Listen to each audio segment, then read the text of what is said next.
maglilinis muna tayo dahil ang bahay namin ay malapit na naming kabahay si Spider-Man. Trying to forget you. I'm all alone. Welcome back to another vlog. And kagagaling ko lang ng duty, guys, but I need to go to Rosario right now nang mabilisan kasi I need to buy stove, yung burner, 2-burner stove para gamitin nila lola ko for tomorrow because they will be arriving tomorrow early morning. Dito sila magpa-breakfast and ayaw ni lola ko na nagluluto siya dun sa 4-burner na stove namin.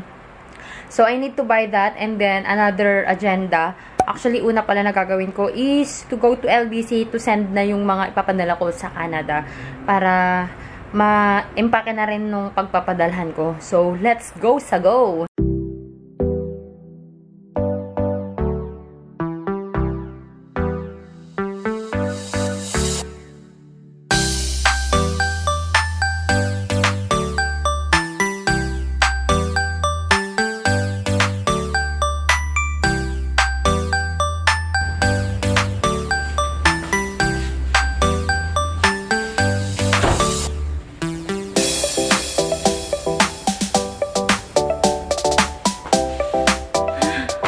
Hey guys, so I am back from Rosario and ang epic guys ng nangyari. Kasi nga 'di ba, dala ko to. Dala ko yang ipapadala ko.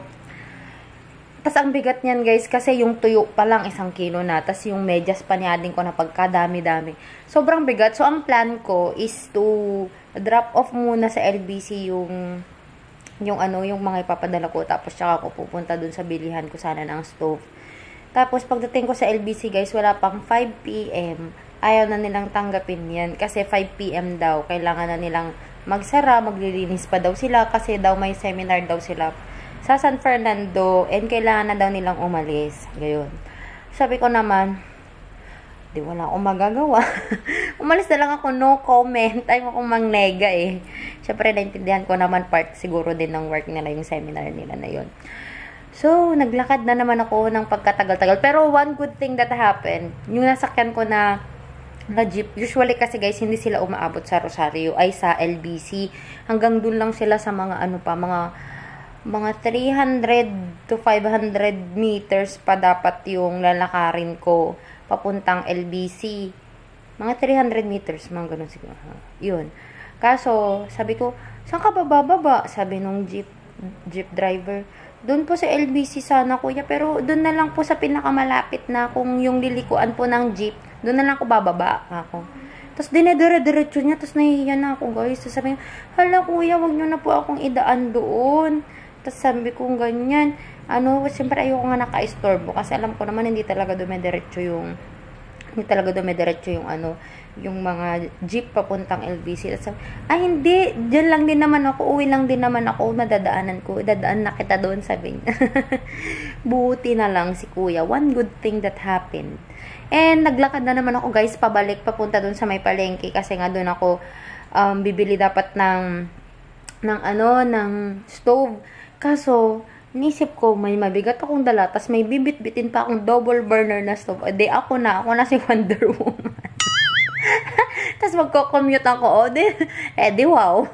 Hindi ko naman nakaya yun guys, kaya sabi ko, bukas na lang, pagdating na lang nila lolo ko, sasabihin ko na lang na, lalabas kami para bumili ng burner, kasi nga ayaw ni lola ko na magluto dyan, sa namin, mabagal daw, pag dumarating siya, madami kasi siyang niluluto.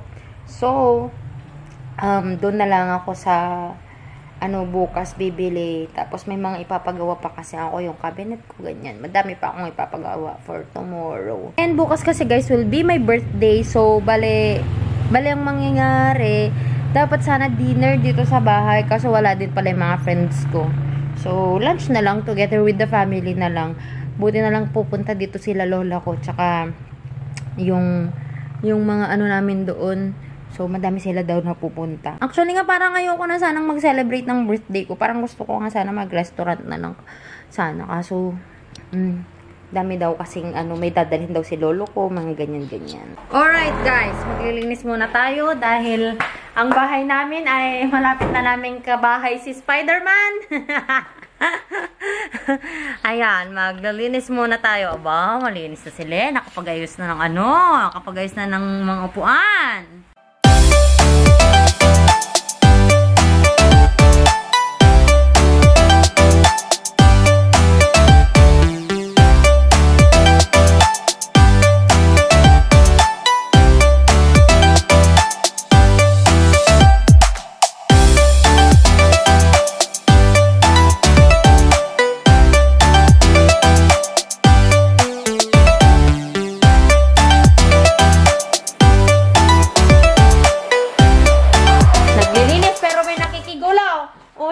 Pinakamabait. TJ!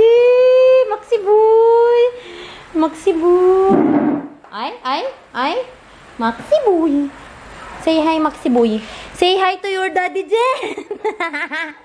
Aray ko! Kinakagat niyo ako, ah. Say hi to your mommy, Jonah. Sige. Ay! Ang gulo mo talaga, Peanut! Makakagat mo na ako! Peanut! Selosa ka talaga. Peanut, stop. Aray ko, Max. Nakagat na. Alright, guys. In between paglilinis, gagawa pa ako ng thumbnail. May lalabas kasing vlog tonight, guys. Kaso wala pa siyang thumbnail na na-edit. Wala pa akong na-edit na thumbnail. Yun yung in-edit ko lang din kagabi kasi. So, gagawin ko muna ng thumbnail pala para malabas ko siya ng 7 PM. Yan. Tapos, back to paglilinis tayo. Kain na tayo, guys! Sarap ng ulam namin. Fresca, flakes in oil. Ito eh.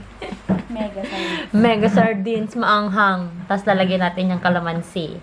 Okay, alright! Tutuloy po natin ang ating paglilinis. Currently, I am cleaning na yung ating madumi na ang tawag nito yung 4 burners.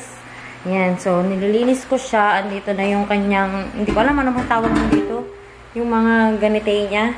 Yan, so lilinisan ko muna sila.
Kakatapos ko lang maglinis, medyo pagod na ako. Sakit ng likod ko, pero fulfilling kasi gigising kami na maaga bukas kasi darating sila lola ko na malinis yung bahay. At wala kaming maririnig. Wala kaming maririnig na cho-cho-cho-cho. Si lola ko hindi naman yun mareklamo sa ano, si lolo ko yung nakagulgulo, ganun. At saka guys, tong kamay ko parang may nafe-feel akong sugat pero wala akong nakikita. Hindi pa man din ako nag-gloves. Alam mo yung parang may paper cut, ganun. Medyo magpapahinga lang ako. Time check, it's already 9:23 PM. And ang balak ko, mag-e-edit pa ako. Medyo magpupuyat ako ngayon kasi kapag hindi ako mag-e-edit ngayon, wala akong video on Saturday night. Kasi for sure, tomorrow is Friday. Busy kami bukas. So, hindi ako makakapag-edit for Saturday. May simba kami ng Saturday, tapos may duty pa ako, ganyan. So, for sure, hindi ako makakapag-edit nun. So, magpapahinga lang ako saglit. Iano ko lang, i-straight ko lang yung likod ko para makapag-edit na ako. Hey guys, diba sabi ko, magpapahinga lang ako lang saglit. 30 minutes, guys. Oh my God, what's happening sa aking tripod? Hawakan ko na nga. 30 minutes, guys. Nakaidlip ako. So, ngayon, time check, magte-10 na. or 10 na. 9:55 na, guys. So, what will happen is, mag-shower na lang ako, na matutulog na ako, antok na ako. Ngayon, paminsan-minsan lang kasi ako dinadatnan ng ganito, yung ganitong antok. So, gagawin ko na siyang, hindi ko na lang yung sinasabi ko. Aanuhin ko na siya na matutulog na talaga ako. So, thank you so much guys for watching. If you haven't followed me yet on my Instagram and on my Facebook, the name is Sherefme, and I'll talk to you guys on my next one. Bye!